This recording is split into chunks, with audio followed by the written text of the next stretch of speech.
Hey guys, welcome to the channel. This is my 2024 BMW M2, and in this video I'm going to go over 5 or 6 things that I dislike about this vehicle or things I feel like BMW could have done better. This is my car I've had for a little over a year now, and I absolutely love this car. I made a video that was actually pretty well received, so I appreciate the support on that one. But I made a video on why I love this car, you know, all the reasons why. It's just my favorite car I've ever owned and all that stuff.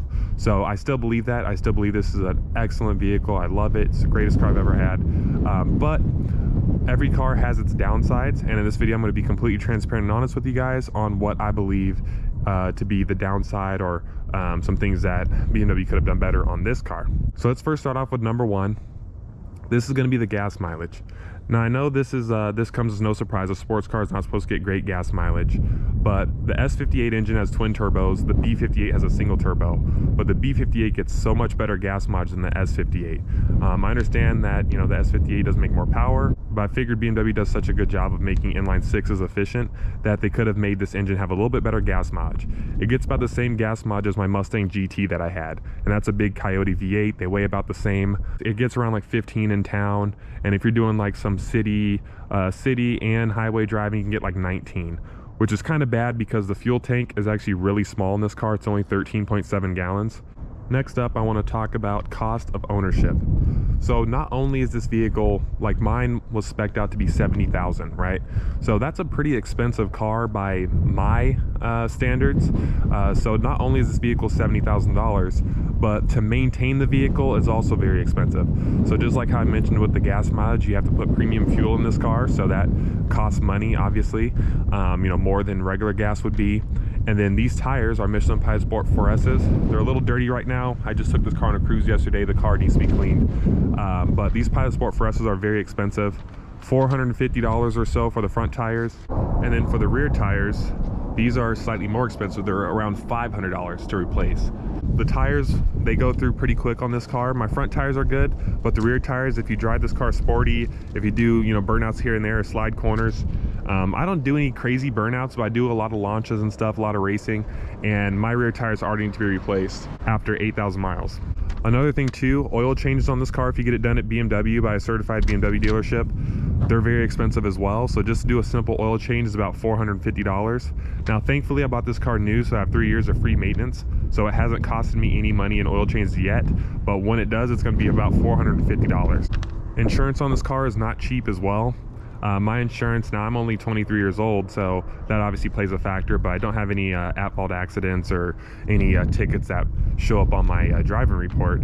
So my insurance is about $300 a month on just this car. And I also have my Tesla daily, and that's obviously a pretty significant amount less, but just this car alone, even with the 2-car discount, is about $300 a month on insurance, which is pretty high. Here in Vegas, we have really expensive insurance, and this car is no exception. It's more expensive than any other car I've owned. It's more expensive than my Golf R. It's more expensive than the RS3, although it's close to the RS3. More expensive than the Tesla, more expensive than my Mustang I had. So it's a pretty expensive car to insure as well. Another thing too is it has these really nice brakes, but they do have tons of brake dust, so that's kind of annoying. These brakes put out a tremendous amount of brake dust. But once you need to replace these brakes, which I don't know how often they go, thankfully I'm not driving this car too much, I'm not using it as a daily, but these brakes are extremely expensive to replace. I'll put the number on the screen. I actually just called my local BMW dealership, and I wanted to get a quote on all 4 pads and rotors because you have to do both on these cars. All right guys, it's getting a little windy outside, so I'm gonna go ahead and hop inside here real quick. When you go to put aftermarket mods in this car, you know, we're car enthusiasts. We like to mod our cars. We like to have fun and, you know, add stuff to it. BMWs are very expensive to mod. All the parts are like way more expensive than a Mustang would be. All the parts are just very expensive, at least in my personal opinion. I think the parts are very expensive. So I left the car stock. I think BMW did a great job the way the car looks and drives and everything stock. So I haven't done any modifications yet, but if I were to do one, they're very expensive. All right, let's go ahead and start it up here. Oh yeah, I need to get gas. So we're definitely gonna go get some gas for sure. The climate controls being on the screen is kind of inconvenient. Now I'm not gonna say it's like the end of the world and, oh, I hate it so much, I like the old one so I have my physical buttons. No, I like this new screen. I think they did a great job with the update, but with the climate controls being on the screen, it does make it a little bit more inconvenient when it comes to changing the climate control. So for example, if I need to turn on my heated seat, I have no button to just turn it on real quick. I have to go to climate menu, so I have to touch the screen and put fingerprints on it. Climate menu, and then click my heated seat. Again, not a big deal, but it's more work than if you just had a button to press. Another thing too, if you want to change your fan speed, because this is like the normal screen, I have it on my Apple CarPlay, you have to go into the climate menu and then change your fan speed that way. The heated steering wheel, on the 2025, it's on the screen now, but for mine, it's a button and it's super easy. So you just press this, boom, now your heated steering wheel's on, right? It's super easy. So that's one thing I think they could have done better, is at least have a little bit of buttons down here, you know, the simple stuff. I have it on 75, I have it on automatic, and I just leave it alone because it's too much work to try to go in and change it every single time to do little adjustments. All right, guys, we are on our way to Costco here. For number 4, I want to talk about ride quality. So this car has adaptive dampers, and you can change the different modes. So if you go to setup here, you look on the screen, you can see chassis, we have Comfort, Sport, and Sport Plus.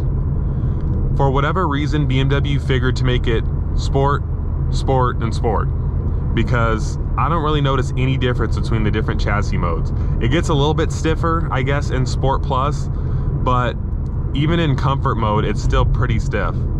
Now, it's not a deal breaker, and if you drove this car daily, you'd get used to the way it rides. But when you're used to a softer riding car, or for example, when I get out of driving my Tesla that rides really smooth and nice, this car has a pretty bumpy, pretty stiff ride. And for those that are not used to driving like a car with sporty suspension, it's definitely going to take some getting used to. It does get pretty bumpy in here. So I wish the ride quality was a little bit better, because on my RS3 and on my Golf R, if I put it in Comfort mode, the car rides really smooth and nice. And then when I put it in the Sport mode, that's when you get the bumpy suspension that's set up for, you know, tracking or handling. So unfortunately in this car, there's no real distinction between the modes. Comfort and Sport, Sport Plus, they all feel bumpy. I feel like BMW could have done better on that. Another thing too in regards to comfort is the seats. The seats, they look nice. You know, this is just the Vernasca leather. It's not the merino that's in the nicer ones, but the seats are not that comfortable. They hold you in okay, which is what you'd want in a sports car, but I feel like they could have done a little bit better on the seats. The seats are not as comfortable as they should be. You know, they do feel a little hard, you know, like they don't have a lot of give or a lot of like squish to them. And I understand the bolsters being hard, but the seat itself should be soft, and it's not the softest seat in the world. Another thing I forgot to mention in terms of like seat comfort and stuff is also the materials. They're not the softest materials in the world. So for example, if we look at the door panel here, this right here is pretty much hard touch. It's hard touch right here.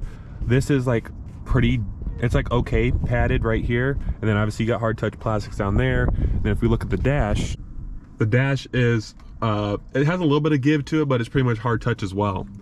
So as you guys know, the M3 and M4 has the same interior. Like visually, it looks the same. BMW had to do something to justify the $20,000 to $30,000 price increase that an M4 costs over an M2, and part of that is the materials. So the M4 has like soft door panels, soft dash. You can get like the full leather as an option. And another thing too is the carpet. So if you look down here, the carpet is kind of like not the highest quality carpet. It's like the carpet that you find in like trunks. Whereas like the M4 and M3s, they have like softer, better carpet and stuff like that. And you have the option to get like soft touch. Oh, actually this is decently soft right here, but basically the materials are a little bit nicer on the higher end models. This engine, while it performs amazing and it's super fast, oh, we're gonna get through this light real quick. This engine performs great and it has so much tuning potential. However, it doesn't sound that great. From inside the car, it sounds fine. On stock exhaust, part of the reason why I left the exhaust stock, on stock exhaust, it sounds fine. The tone is good. I wish it was a little bit louder, but the tone is good, right? When you modify the exhaust on this car, or you do straight pipes, or you do catless downpipes and a full exhaust, you have to be very, very careful with what you do to make sure the engine still sounds good. So my buddy Justin has a black M2, G87, and he did a single mid pipe by Miltech, with the stock, everything else, just a single midsection, and that actually sounds really good. It kind of keeps the stock tone, but just makes it louder. So if I were to ever do an exhaust, it would definitely be, you know, like a single mid pipe or something like that. So I'll put up a clip of a S58 that I think sounds bad so you guys can hear what I'm talking about. But that raspiness and that, like, I don't know, they can sound really bad. Before we end this video, I want to generally talk about my thoughts on the car. All of these things that I mentioned to you guys, like the cost of ownership, the small fuel tank and all that stuff, these are all things that are not deal breakers to me. I think they're important to understand and know this, like especially if you want to daily drive this car, because you're gonna have to worry about the cost of maintenance and the cost of brakes and tires and stuff like that. You know, the cost of your insurance, the probability of getting a ticket with having a fun, fast car like this. That's all stuff that you're gonna have to, that you need to understand before you get into a car like this. I still absolutely love this car. Everything that was mentioned in my 5 reasons why I love my M2 video is 100% accurate. It's exactly how I feel. I don't see myself getting rid of this car anytime soon. The only way I'd get rid of this car is for an X-Drive, whether it be an X-Drive M2 that they come out with in 2026, it's rumored, or if I end up wanting an M3, but I don't think I will because I have my Tesla daily, so I don't really need the 4 doors and stuff. So the M2 is perfect. It's a good price point for what you get. You're getting a lot of car for the money, in my opinion. And the only way I trade is if they come out the X-Drive M2 or something like that, because I do like the ability to take off fast from a dig. I did a recent video racing a Model 3 Performance Tesla. If my car was all-wheel drive, I might be able to have a fighting chance from a dig, might be able to. But with it being rear-wheel drive, you have to get a drag radial and warm up the tire. There's too much involved with getting a good launch with a rear-wheel drive car. And this car, when it was stock, well, it is stock, but this car, when it had the tires were brand new, Michelin Pilot Sport 4S's, it did get pretty good traction. Like, it got some pretty decent traction for a rear-wheel drive car, but it's still rear-wheel drive. You're still never gonna get that super hard punch acceleration, you know, unless you do some serious tire upgrades and stuff. Other than that, I plan on keeping it. I have 8,300 miles. I've already had it over a year now, and I have no problems with it. But let me know what you guys think of my reasoning. Let me know what you guys think of you know, what I mentioned on this car. Stay tuned for future M2 videos. I got tons more videos to come on this car, racing and videos like this. Please like and subscribe, and I will see you in the next one.